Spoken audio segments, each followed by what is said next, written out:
একটা জিনিস একটু ভালোভাবে শুনুন। আমাদের লাইফে এরকম অনেক মানুষ রয়েছে যাদের কথা মনে পড়লেই আমাদের রাগ হয় আর তাদেরকে আমরা কোনোভাবে ক্ষমা করতে পারি না, ফরগিভ করতে পারি না।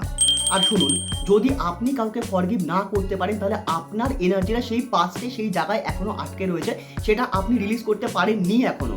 আর তার ফলে কি হচ্ছে, আপনার ব্রেনে একটা tremendous powerful negative neurological impact করছে, সেটাকে ঠিক করতে হবে।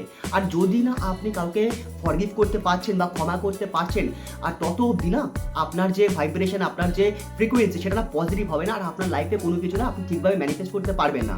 তার জন্য আপনাকে কি করতে হবে ভাই, আমার কথা যদি শোনেন, আমার মত যদি শোনেন, সেটা হচ্ছে হোপোনোপোনো। ট্রিমেন্ডাস পাওয়ারফুলভাবে কাজ করে, আপনি এটা ইউজ করতে পারেন। আর আপনি যখন হোপোনোপোনো করছেন, এর মানে এটা কখনোই নয় যে আপনি সেই পার্সনের কাছে ক্ষমা চাইছেন, না।